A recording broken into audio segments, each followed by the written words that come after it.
नमस्कार दोस्तों, स्वागत है आपका चैनल पर। इस वक्त ये बड़ी खबर के साथ एक बार फिर से आगे सामने मौजूद, जहां पर चलेंगे सबसे पहले और बड़ी खबर में आपको बताएंगे राहुल गांधी की भारत जोड़ो यात्रा आखिर क्यों एक दिन पहले ही खत्म करनी पड़ी। दोस्तों बताएंगे आपको श्रीनगर के लाल चौक में राहुल गांधी ने फहराया भारत का झंडा, जिसको लेकर बीजेपी के लोगों की ओर से भी आई है टिप्पणी। बताएंगे क्या कुछ कहा जा रहा है विपक्ष की ओर से। दोस्तों इसी के साथ में कौन कौन राहुल गांधी के साथ आज यात्रा के समापन के दिन रैली में मौजूद रहेगा, बताएंगे आपको कौन कौन सी पॉलिटिकल पार्टी के लोग रहेंगे मौजूद। बड़ी जानकारी सामने आ रही है दोस्तों। इसी के साथ में त्रिपुरा के चुनाव को लेकर भारतीय जनता पार्टी ने जैसे ही उम्मीदवारों का ऐलान कर दिया, वैसे ही बीजेपी में जबरदस्त तोड़फोड़ की खबर सामने आ रही है दोस्तों। बीजेपी के समर्थकों ने जगह जगह की है तोड़फोड़। बताएंगे क्या है पूरा मामला। हरियाणा के अंदर अमित शाह को अपनी रैली क्यों रद्द करनी पड़ी है दोस्तों, इसके बारे में भी बड़ी अपडेट आप तक पहुंचाएंगे। और समाजवादी पार्टी ने अपने सारे महारथियों के नाम की कर दी है घोषणा, यानी 2024 के चुनाव को लेकर समाजवादी पार्टी ने की है बड़ी तैयारी दोस्तों। वहीं पर 2023 में चेहरे होंगे मोदी। राजस्थान के अंदर बीजेपी की कार्यक्रम से वसुंधरा राजे एक बार फिर से नजर आई है दोस्तों, जिसको लेकर पार्टी में जबरदस्त बवाल और भी ज्यादा शुरू हो सकता है। बताएंगे क्या है पूरा मामला। साथ साथ दोस्तों महाराष्ट्र के अंदर एनडीए को लगेगा तगड़ा झटका, बड़े नेता ने दी है इसकी जानकारी। और कांग्रेस पार्टी ने अपने मेन सोशल मीडिया हैंडल से अडानी ग्रुप और नरेंद्र मोदी के संबंधों को लेकर कसा है तंज। बताएंगे आपको क्या कुछ कहा गया है दोस्तों। इसी के साथ में स्वामी प्रसाद मौर्य ने फिर से दिया विवादित बयान, और बीजेपी की गुंडागर्दी की वजह से नहीं हो पा रहे मेयर का चुनाव। कौन सी पार्टी ने ये बात कही है, इसकी अपडेट भी आप तक पहुंचाएंगे। और नीतीश कुमार ने एक और बड़ा बयान दिया है दोस्तों। लालू यादव की हो रही है बिहार में वापसी, एक एक करके चलेंगे सभी बड़ी अपडेट की तरफ। सारी बड़ी जानकारी आप तक पहुंचाएंगे, लेकिन उससे पहले अगर आप भी मानते हैं कि राहुल गांधी की भारत जोड़ो यात्रा के कारण विपक्षी एकता और ज्यादा मजबूत हो सकती है, तो इस वीडियो को लाइक करके लाल बटन दबाकर चैनल को सब्सक्राइब करके घंटे दबाकर कमेंट बॉक्स में जय हिंद जय भारत जो लिखेगा दोस्तों। और इस वीडियो को अपने लोगों तक शेयर करना तो बिल्कुल भूलेगा। चलते हैं सबसे पहले और बड़ी खबर की तरफ, जहां पर श्रीनगर के लाल चौक पर रविवार को राहुल गांधी ने तिरंगा फहराया। वहां सुरक्षा कर्मियों की गाड़ी में पहुंचे दोस्तों, उनके साथ उनकी बहन प्रियंका गांधी भी मौजूद रही। तिरंगा फहराने के बाद राहुल गांधी ने भारत जोड़ो यात्रा के खत्म होने का कर दिया ऐलान। आपको बता दें कि 30 जनवरी यानी आज यात्रा खत्म होने वाली थी दोस्तों, लेकिन उससे एक दिन पहले ही यात्रा को खत्म कर दिया गया है। दरअसल कांग्रेस पार्टी के दफ्तर में जो कार्यक्रम होने वाला था उसको रद्द कर दिया गया है। आपको बता दें कि इस पूरे मामले पर जानकारी देते हुए जयराम रमेश ने ट्वीट करते हुए लिखा कि राहुल गांधी को 30 जनवरी यानी आज पीसीसी के कार्यालय में राष्ट्रीय ध्वज को फहराकर यात्रा को खत्म करना था, लेकिन कल शाम राज्य के प्रशासन ने लाल चौक पर तिरंगा फहराने की अनुमति दे दी, और इस शर्त के साथ कि 29 तारीख को ही कार्यक्रम को समाप्त कर दिया जाएगा। कांग्रेस पार्टी ने शर्त को स्वीकार कर लिया और हमें यात्रा बीते दिन ही समाप्त करनी पड़ी है दोस्तों। इसी के साथ में राहुल गांधी की यात्रा के बाद अब आज होने वाले समापन कार्यक्रम के दौरान 12 विपक्षी दल मौजूद रह सकते हैं। दरअसल बड़ी अपडेट ये है कि एनडीटीवी ने दावा किया है कि 21 में से 12 विपक्षी दल के लोग मौजूद रहेंगे दोस्तों। जिन विपक्षी दल के लोग मौजूद नहीं रह सकते उनमें से तृणमूल कांग्रेस, समाजवादी पार्टी और टीडीपी पार्टी है, जबकि एमके स्टालिन की पार्टी डीएमके, शरद पवार की पार्टी एनसीपी और तेजस्वी यादव की पार्टी आरजेडी और नीतीश कुमार की पार्टी जेडीयू और दोस्तों लेफ्ट पार्टी सारी मौजूद रहेंगी। और वीसी के पार्टी के साथ साथ केरल कांग्रेस, फारूक अब्दुल्ला के नेतृत्व वाली एनसी और महबूबा मुफ्ती की पार्टी भी मौजूद रहने वाली है। झारखंड मुक्ति मोर्चा के भी राहुल गांधी के समापन समारोह के दौरान आज मौजूदगी दर्ज कराई जा सकती है दोस्तों। जो भी अपडेट आगे आती रहेगी आप लगातार इस मामले को लेकर भी पहुंचाते रहेंगे। रुक करते हैं एक और बड़ी खबर का, जहां पर राहुल गांधी ने बीते दिन कहा कि कश्मीरी पंडित पूछ रहे हैं कि राजनीतिक इस्तेमाल के अलावा हमारा हुआ क्या, जवाब प्रधानमंत्री मोदी को देना चाहिए। आगे राहुल गांधी ने कहा कि यह यात्रा व्यक्तिगत रूप से मेरे जीवन की सबसे खूबसूरत और गहरा अनुभव रहा है। मैं देश की जनता, सभी यात्रियों, पुलिस और सीआरपीएफ के जवानों को धन्यवाद देना चाहता हूं। इसके बाद राहुल गांधी ने कहा कि इस यात्रा में देश को एक अलग विजन मिला है, जहां बीजेपी आरएसएस ने देश में नफरत और अहंकार से पूरे देश को भर दिया है, वहीं पर कांग्रेस पार्टी देश को मोहब्बत और भाईचारे का विजन दे रही है। आज हिंदुस्तान के सामने जीने के 2 बड़े तरीके हैं, उनमें से जनता हमारे तरीके को जरूर अपनाएगी, प्रेम के तरीके को जरूर अपनाएगी। देश की पॉलिटिकल क्लास और जनता के बीच में दूरी पैदा हो गई है। सारा संवाद मीडिया, इंटरव्यू और प्रेस वार्ता के जरिए होता है। मैं इस दूरी को कम करना चाहता था, क्योंकि मीडिया विपक्ष पर ध्यान नहीं देता, हमारी बातों को तोड़ मरोड़ कर पेश किया जाता है। कुल मिलाकर राहुल गांधी ने समापन समारोह के दौरान कई और बड़ी बातें कही है दोस्तों। और इस दौरान राहुल गांधी ने ऐतिहासिक दृश्य भी दिया है, यानी राहुल गांधी कांग्रेस पार्टी के दूसरे नेता बने हैं जिन्होंने लाल चौक पर जाकर तिरंगा फहराया है। इससे पहले 1948 में देश के पहले प्रधानमंत्री जवाहरलाल नेहरू कश्मीर पहुंचे थे, जहां पर उन्होंने तिरंगा फहराया था दोस्तों। दोनों तस्वीर को शेयर करते हुए कांग्रेस पार्टी लगातार इसे गौरव का पल बता रही है। वहीं आपको बता दें कि त्रिपुरा के अंदर चुनावी संघर्ष और घमासान लगातार शुरू हो चुका है। दरअसल त्रिपुरा में 16 फरवरी को वोट डाले जाएंगे दोस्तों। इस बीच बीजेपी ने जैसे ही अपने उम्मीदवारों की घोषणा कर दी, 55 उम्मीदवारों के नाम का ऐलान कर दिया, उसके बाद से अब भाजपा के समर्थकों ने गुस्से में कई जगह तोड़फोड़ की है। आपको बता दें कि बीजेपी के समर्थकों ने बाबसा विधानसभा के गंगानगर स्थित मंडल कार्यालय में ताला लगाकर पार्टी के दफ्तर में तोड़फोड़ की गई है। उन्होंने उम्मीदवार बदलने की मांग करने को लेकर साइन बोर्ड और झंडे को भी नष्ट कर दिया है दोस्तों। बीजेपी के बाबसा के अध्यक्ष सुदीप देव ने घोषणा की है कि निर्वाचन क्षेत्र से निर्दलीय उम्मीदवार के रूप में चुनावी मैदान में उतरेंगे। पार्टी ने जदब लाल नाथ को टिकट दिया है, जो 2018 में चुनाव हार गए थे। बीजेपी ने धर्मनगर निर्वाचन क्षेत्र के उपाध्यक्ष विश्व बंधु सेन को फिर से नामित किया है। उम्मीदवारों की सूचना सामने आने के बाद घमासान और ज्यादा आगे बढ़ चुका है दोस्तों। इसी के साथ में कमला सागर विधानसभा क्षेत्र के अंदर भी बीजेपी के स्थानीय इकाई के लोगों ने जबरदस्त बवाल किया है और पार्टी के कार्यालय के साथ साथ पार्टी के झंडे जहां जहां दिखाई दिए उन सभी को तोड़कर हटाए गए दोस्तों। और चेतावनी दी गई है कि अगर उनकी बातें नहीं मानी जाएगी, उम्मीदवार नहीं बदला जाएगा तो मामला और ज्यादा आगे बढ़ सकता है। कुल मिलाकर भाजपा में बगावत की बड़ी अपडेट त्रिपुरा से सामने आ रही है दोस्तों। साथ साथ केंद्रीय गृह मंत्री अमित शाह का हरियाणा का दौरा होने वाला था। सोनीपत के अंदर गोहाना की सब्जी मंडी में जन उत्थान रैली के नाम से आयोजन किया गया था, लेकिन खराब मौसम का हवाला देकर प्रोग्राम को कैंसिल कर दिया गया है। जबकि विपक्षी लोग कह रहे हैं कि रैली में भीड़ नहीं जुटने के बाद अमित शाह ने अपनी रैली को कैंसिल कर दिया है दोस्तों। दरअसल इस दौरान राज्य की जननायक जनता पार्टी और बीजेपी सरकार के पंचायतों में ई टेंडरिंग के फैसले के खिलाफ सरपंचों का प्रदर्शन देखने को मिला। हिसार, फतेहाबाद, सोनीपत के अंदर जबरदस्त प्रदर्शन भी देखने को मिले। गृह मंत्री की रैली में कोई खलल न पड़े, इसके लिए हरियाणा पंचायत एसोसिएशन के प्रधान सोनीपत के खरखौदा के सरपंच आशीष को पुलिस ने हिरासत में ले लिया दोस्तों। कई जगह पर रैली की गई, विरोध प्रदर्शन किया गया और माना जा रहा था कि अमित शाह की रैली में विघ्न डाला जा सकता है। विरोध करते हुए किसान वहां भी आ सकते हैं और यही बड़ा कारण रैली रद्द करने का बताया गया दोस्तों। जबकि बीजेपी के लोग खराब मौसम को इसके पीछे कारण बता रहे हैं। आप लोग की जो कुछ भी राय हो लिखकर जरूर बताएगा। साथ साथ समाजवादी पार्टी ने भी बड़ा ऐलान किया है। 2024 के चुनाव को लेकर अपने सारे धुरंधरों को बड़े पदों पर नियुक्ति दी गई है दोस्तों। दरअसल अखिलेश यादव ने चाचा शिवपाल की वापसी के बाद उनको बड़ा सम्मान देते हुए राष्ट्रीय महासचिव बनाया है। आपको बता दें कि समाजवादी पार्टी की ओर से जारी किए गए लिस्ट में 14 राष्ट्रीय महासचिव बनाए गए हैं। अखिलेश यादव राष्ट्रीय अध्यक्ष हैं और किरणमय नंदा को राष्ट्रीय उपाध्यक्ष बनाया गया है। जबकि प्रोफेसर राम गोपाल यादव राष्ट्रीय प्रमुख महासचिव बनाए गए हैं दोस्तों। मोहम्मद आजम खान को राष्ट्रीय महासचिव बनाया गया है। शिवपाल यादव को राष्ट्रीय महासचिव बनाया गया है और स्वामी प्रसाद मौर्य को भी पार्टी की ओर से अपग्रेड किया गया है, राष्ट्रीय महासचिव का पद दिया गया है। लालजी वर्मा को राष्ट्रीय महासचिव बनाया गया है। जबकि आजम खान भी राष्ट्रीय महासचिव बने रहेंगे दोस्तों। तो पार्टी में ये बड़े बदलाव किए गए हैं। साथ ही साथ राजस्थान के अंदर भारतीय जनता पार्टी की रणनीति से सारे पर्दे हटते दिखाई दे रहे हैं। राजस्थान के भीलवाड़ा जिले के मालासेरी डूंगरी में शनिवार को प्रधानमंत्री मोदी ने एक कार्यक्रम को संबोधित किया और इस दौरान दोस्तों राजस्थान के अंदर ये स्पष्ट हो चुका है कि भारतीय जनता पार्टी बिना मुख्यमंत्री उम्मीदवार के नरेंद्र मोदी के नाम पर चुनाव लड़ेगी। और बड़ी बात यह रही कि इस दौरान वसुंधरा राजे खुद भी मौजूद नहीं थी, तो माना जा रहा है कि वसुंधरा राजे को साइड लाइन बीजेपी करने गई है दोस्तों। और भारतीय जनता पार्टी प्रधानमंत्री मोदी के नाम से चुनावी मैदान में उतरेगी। गहलोत और पायलट के साथ साथ गुर्जर समुदाय के कांग्रेस पार्टी के एमएलए भी नदारत नजर आए हैं। तो कुल मिलाकर भाजपा ने स्पष्ट कर दिया है कि वसुंधरा राजे इस बार बीजेपी के लिए प्रमुख उम्मीदवार नहीं होंगी, न ही मुख्यमंत्री पद के उम्मीदवार की घोषणा करके चुनाव लड़ा जाएगा दोस्तों। देखते हैं वसुंधरा राजे के समर्थक कोई फैसला लेते हैं या नहीं लेते हैं। साथ साथ एक और बड़ी खबर यह है कि राष्ट्रीय स्वयंसेवक संघ के प्रमुख मोहन भागवत और मुस्लिम बुद्धिजीवियों के बीच में अगस्त के महीने में हुई मुलाकात के बाद एक बार फिर से मुलाकात की बड़ी अपडेट आ रही है। दरअसल दोस्तों इन नेताओं के बीच में दूसरी मुलाकात दिल्ली के दरियागंज में स्थित पूर्व उपराज्यपाल नजीब जंग के घर पर 14 जनवरी को हुई थी। हालांकि इस मुलाकात के दौरान मोहन भागवत मौजूद नहीं रहे। बता दें कि इस बैठक में काशी मथुरा के मुद्दे को लेकर चर्चा की गई और सौहार्दपूर्ण समाधान की संभावनाओं को तलाशने की कोशिश की गई। दरअसल इस बैठक में संघ की ओर से रामलाल कृष्ण गोपाल और इंद्रेश कुमार मौजूद रहे। वहीं पर मुस्लिम बुद्धिजीवियों ने पूर्व एलजी नजीब जंग, शाहिद सिद्दीकी और एसवाई कुरैशी के साथ जमाते इस्लामी की तरफ से भी अपना प्रतिनिधित्व भेजा गया है। तो कुल मिलाकर लगातार ये बातचीत जारी है। साथ साथ आपको बता दें कि त्रिपुरा के अंदर बीजेपी ने 55 सीटों पर उम्मीदवारों की घोषणा कर दी है दोस्तों। दरअसल प्रत्याशियों की घोषणा के बाद अब बीजेपी में जहां पर एक और बवाल जारी है, वहीं पर अभी भी 5 ऐसी सीट है जहां पर बीजेपी को अपने उम्मीदवारों की घोषणा करने की सख्त जरूरत है दोस्तों। इसी के साथ में इंडिया टुडे ने सी वोटर के साथ मिलकर मूड ऑफ द नेशन सर्वे किया है, जिसके बाद महाराष्ट्र की राजनीति में एक बार फिर से हलचलें मच गई है। राष्ट्रवादी कांग्रेस पार्टी के प्रमुख शरद पवार ने इंडिया टुडे के सर्वे में प्रतिक्रिया देते हुए कहा है कि इस एजेंसी के द्वारा कराया गया सर्वे देश के सत्ता को लेकर सही तस्वीर जाहिर करता है। सर्वे के मुताबिक अगर आज लोकसभा चुनाव होते हैं तो महाराष्ट्र के अंदर बीजेपी के नित एनडीए गठबंधन को तगड़ा झटका लगेगा और महाविकास अघाड़ी गठबंधन को 34 सीटें मिल सकती है। यानी दोस्तों 48 में से 34 सीटें जीतकर भारी रिकॉर्ड बना सकती है महाविकास अघाड़ी। इसी और संकेत दिए गए हैं और एनसीपी के प्रमुख शरद पवार की ओर से भी बयान जारी किया गया है दोस्तों। साथ साथ आपको बता दें कि पठान मूवी को पूरे देश भर के अंदर बैन कराने की मांग करने वाले कई सारे संगठनों को करारा तमाचा लगा है। आपको बता दें कि राष्ट्रवादी बताने वाले ये सारे लोग पठान मूवी को हिंदुओं का विरोधी बताकर जैसे तैसे टालने की कोशिश कर रहे थे, विरोध करने की कोशिश कर रहे थे। लेकिन अब राष्ट्रपति भवन के सांस्कृतिक केंद्र में रखी गई पठान मूवी की स्पेशल स्क्रीनिंग पूर्व राष्ट्रपति के press secretary DGP SM Khan ने इसकी जानकारी दी है। दोस्तों एसएम खान की ओर से तस्वीरें भी जारी की गई है जो साफ तौर पर उन लोगों के लिए एक तरीके का तमाचा है जो इस फिल्म का विरोध कर रहे हैं। वहीं पर कांग्रेस पार्टी के मेन सोशल मीडिया हैंडल से प्रधानमंत्री मोदी और अडानी ग्रुप को लेकर निशाना साधा गया है। दोस्तों दरअसल एक तस्वीर शेयर की गई है जिसमें प्रधानमंत्री मोदी अडानी के चार्टर प्लेन में जा रहे हैं और हाथ हिलाकर अभिवादन स्वीकार कर रहे हैं। कांग्रेस पार्टी ने इस पर तंज कसते हुए लिखा कि मैं हूं ना, और उनके बगल में अडानी ग्रुप का चार्टर प्लेन दिखाई दे रहा है। आप लोग समझ सकते हैं कि कैसे तंज कसा गया है। वहीं पर स्वामी प्रसाद मौर्य ने एक और विवादित बयान दिया है। दोस्तों हाल फिलहाल के अंदर समाजवादी पार्टी के राष्ट्रीय महासचिव और एमएलसी स्वामी प्रसाद मौर्य ने रामचरितमानस और साधु संतों को लेकर एक टिप्पणी की थी और इसके बाद अब उन्होंने अपने विरोधियों को लेकर टिप्पणी की है। दोस्तों उन्होंने बयान देते हुए कहा कि धर्म की दुहाई देकर आदिवासियों, दलितों, पिछड़ों व महिलाओं का अपमान किए जाने की साजिश का विरोध करता रहूंगा। जिस तरह से कुत्तों के भौंकने से हाथी अपनी चाल नहीं बदलता, उसी प्रकार इनको सम्मान दिलाने तक मैं अपनी बातें बोलता रहूंगा। इतना ही नहीं, उन्होंने दूसरे ट्वीट में और आगे की बात कही है। दोस्तों कुल मिलाकर बीजेपी के विरोध के बावजूद लगातार स्वामी प्रसाद मौर्य इस तरीके की टिप्पणियां कर रहे हैं। साथ साथ आम आदमी पार्टी ने दिल्ली की सभी 70 विधानसभाओं में पदयात्रा निकाली और आरोप लगाया है कि बीजेपी के द्वारा मेयर का चुनाव बार बार टालने की कोशिश की जा रही है। आम आदमी पार्टी का कहना है कि बीजेपी के विरोध में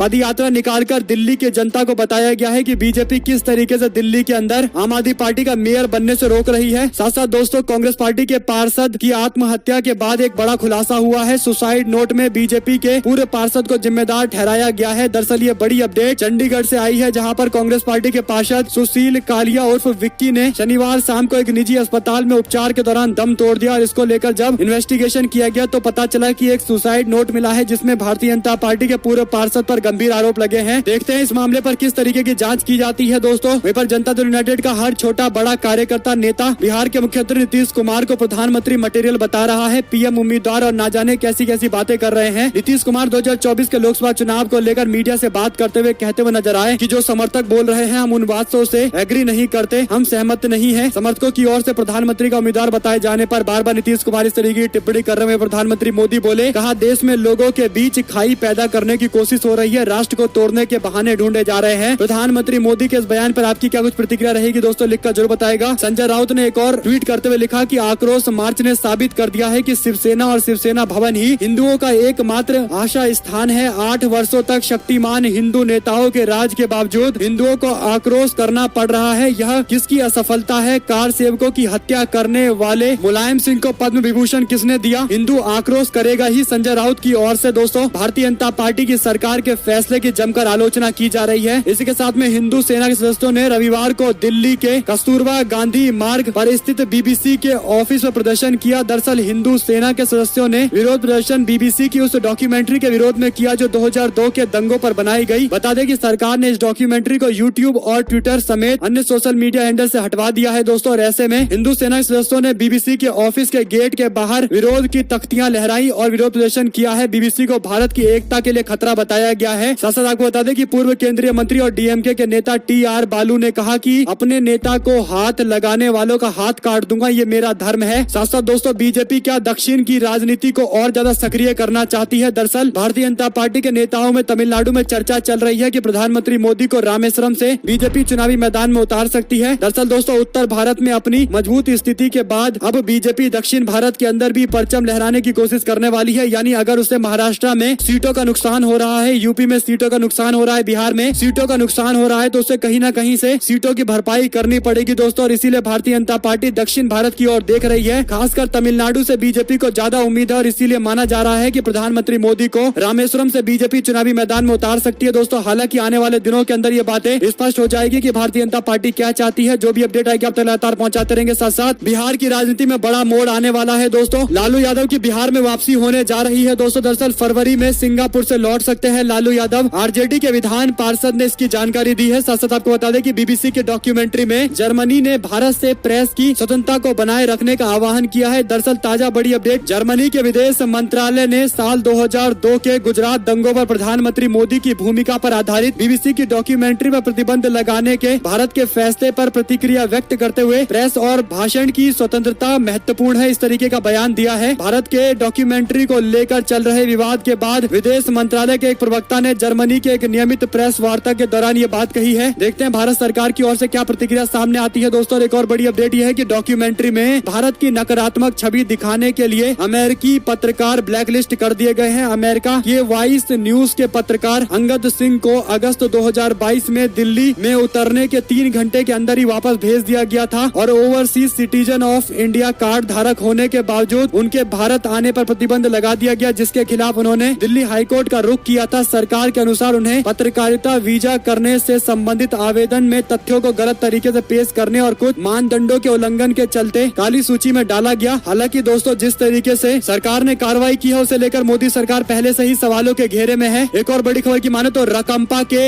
अध्यक्ष शरद पवार का बड़ा बयान, कहा प्रकाश आंबेडकर को महाविकास आघाड़ी गठबंधन में शामिल करने को लेकर कोई चर्चा नहीं की गई। यानी शिवसेना उद्धव ठाकरे गुट और प्रकाश आंबेडकर के बीच में आपस में सहयोग हो चुका है दोस्तों, यानी आपस में गठबंधन बन चुका है। लेकिन महाविकास आघाड़ी गठबंधन के बड़े घटक दलों को इसकी जानकारी नहीं दी गई है। तो क्या उद्धव ठाकरे अपने हिस्से की सीटें प्रकाश आंबेडकर की पार्टी को देने वाले, ये सबसे बड़ा विषय है। और आने वाले दिनों के अंदर महाविकास आघाड़ी गठबंधन किस तरीके से आगे बढ़ेगा, जल्दी इसका खुलासा हो जाने वाला है। वहीं पर आपको मुझे हिंदू बुलाना चाहिए, केरल के राज्यपाल आरिफ मोहम्मद खान की ओर से ये टिप्पणी की गई है। उन्होंने कहा कि देश में जब अंग्रेजों का राज था तो हिंदू शब्द का इस्तेमाल करना बिल्कुल ठीक था। उस वक्त हिंदू मुस्लिम सिख कहने का मतलब नहीं था। आप मुझे हिंदू कह सकते हैं। इस तरीके से आरिफ मोहम्मद बयान दे रहे हैं दोस्तों। क्या कुछ राय है आपकी, लिखकर जरूर बताएगा। साथ साथ देश के जस्टिस नरीमन ने बड़ा बयान देते हुए कहा कि अगर स्वतंत्र न्यायपालिका का आखिरी गढ़ गिर गया तो देश अंधकार के रसातल में पहुंच जाएगा। यानी देश के संवैधानिक संस्थानों को लेकर भी कहीं न कहीं उन्होंने इशारों में भी बताया है कि किस तरीके से उसकी शक्तियां कमजोर की जा रही है और चोरी की बिजली से रोशन की जा रही है। शाही ईदगाह हिंदू महासभा ने योगी आदित्यनाथ को लेटर लिखकर मामले पर कार्रवाई करने के लिए कहा है। हिंदू महासभा ने सीएम योगी आदित्यनाथ को लिखे पत्र में बताया कि राज्य में बीजेपी की सरकार बनने के बाद यहाँ बिजली की चोरी शुरू हो गई। बताया गया है कि चोरी रात के अंधेरे में नहीं बल्कि दिन दहाड़े की जा रही है। कुल मिलाकर दोस्तों, एक तो पहले से ही विवाद चल रहा है और उसके बाद अब बिजली के कनेक्शन में भी गलतियां बताकर कहीं न कहीं मुद्दे को और ज्यादा तूल देने की कोशिश की जा रही है। साथ दोस्तों, त्रिपुरा के अंदर बीजेपी ने 40 स्टार प्रचारकों की लिस्ट जारी की है। ताजा बड़ी अपडेट ये है कि त्रिपुरा के अंदर भारतीय जनता पार्टी ने जो स्टार प्रचारकों की लिस्ट जारी की है उसमें अमित शाह, नितिन गडकरी, राजनाथ सिंह, स्मृति ईरानी, योगी आदित्यनाथ, हेमंत बिस्वा शर्मा, हेमा मालिनी, मनोज तिवारी, लोकेट चटर्जी और मिथुन चक्रवर्ती के नाम को शामिल किया है। साथ दोस्तों, गहलोत और पायलट त्रिपुरा के विधानसभा चुनाव में कांग्रेस पार्टी के स्टार प्रचारक बनकर सामने आ गए हैं। यानी कांग्रेस पार्टी ने स्टार प्रचारक बनाया है। दोनों एक साथ मिलकर पार्टी के पक्ष में माहौल को करने की कोशिश करेंगे। कुल मिलाकर कांग्रेस पार्टी चाहती है कि दोनों नेताओं के बीच में फिर से तालमेल बने और कांग्रेस पार्टी राजस्थान में मिलकर चुनाव लड़े। साथ दोस्तों, उड़ीसा के स्वास्थ्य मंत्री को पुलिस ने मारी गोली, अस्पताल में भर्ती भी कराया गया है। एक और बड़ी अपडेट यह है कि मुंबई में हिंदू संगठनों ने जिहाद को लेकर जन आक्रोश यात्रा निकालने की कोशिश की है। लव जिहाद और धर्मांतरण विरोधी कानून बनाने के लिए आरएसएस और बीजेपी के लोग इसमें शामिल हुए हैं। महाराष्ट्र में भारतीय जनता पार्टी की सरकार है, इसके बावजूद हिंदू संगठन के लोग लव जिहाद का मुद्दा उठा रहे हैं दोस्तों और सरकार से कानून बनाने की बातें कर रहे हैं। क्या कानून बनाने के लिए एक तरीके से दबाव समूह इकट्ठा करने की कोशिश की जा रही है? आप लोग की जो कुछ भी राय हो लिखकर जरूर बताएगा। क्या सरकार धर्मांतरण कानून लाने के लिए इस तरीके से विरोध करवा रही है? जो भी आपको लगता है लिखिएगा जरूर दोस्तों। और एक और बड़ी अपडेट यह है कि रणदीप सिंह सुरजेवाला ने बड़ा ऐलान करते हुए कहा कि भारत जोड़ो यात्रा तो खत्म हो गई है, लेकिन भारतीय जनता पार्टी के लोगों ने साम दाम दंड भेद सभी चीजों का इस्तेमाल किया। जैसे तैसे भारत जोड़ो यात्रा को रोकने के प्रयास किए गए। कांग्रेस पार्टी के महासचिव ने कहा कि जैसे ही भारत जोड़ो यात्रा श्रीनगर पहुंची, मोदी सरकार ने कर्फ्यू लगाकर लोगों को यात्रा में भाग लेने से रोक दिया। उन्होंने कहा कि प्यार और करुणा की जीत होगी। न्यूज एजेंसी एएनआई से बात करते हुए सुरजेवाला ने कहा कि सरकार की नीतियों से परेशान लोग यात्रा में शामिल हो रहे हैं। आप लोग इस पर क्या कुछ राय देना चाहेंगे दोस्तों, लिखकर जरूर बताएगा। साथ यूपी के अंदर बीजेपी ने निकाय चुनाव से पहले बड़ी तैयारी कर ली है। निकाय चुनाव से पहले उत्तर प्रदेश सरकार के जिला प्रभारी मंत्रियों में फेरबदल किया गया है। सुरेश खन्ना को लखनऊ और गोरखपुर का प्रभारी मंत्री बनाया गया है, जबकि नंद कुमार गुप्ता को कानपुर नगर और मिर्जापुर का प्रभारी बनाया गया है, जबकि राकेश सचान को फतेहपुर, मत्स्य मंत्री डॉक्टर संजय निषाद को बहराइच जिले का प्रभारी मंत्री बनाया गया है। इसके अलावा सूर्य प्रताप शाही को आजमगढ़ और अयोध्या का प्रभार दिया गया है दोस्तों। बेबी रानी मौर्य को झांसी का प्रभारी बनाया गया है। अनुप्रिया पटेल के पति आशीष पटेल को सुल्तानपुर का प्रभारी बनाया गया है। नितिन अग्रवाल को प्रतापगढ़ का जिम्मा दिया गया है दोस्तों। तो कुल मिलाकर बीजेपी ने अपनी पार्टी के विस्तार का ऐलान किया है। देखते हैं इससे बीजेपी को कोई फायदा पहुंचता है या नहीं पहुंचता दोस्तों। संसद मध्य प्रदेश के चुनाव को लेकर कमलनाथ ने शिवराज सिंह चौहान पर निशाना साधते हुए ट्वीट किया। उन्होंने कहा कि मध्य प्रदेश में कोई भी विकास कार्य न करने की शपथ ले चुके मुख्यमंत्री शिवराज सिंह चौहान जी से मैं यह पूछना चाहता हूं कि आपने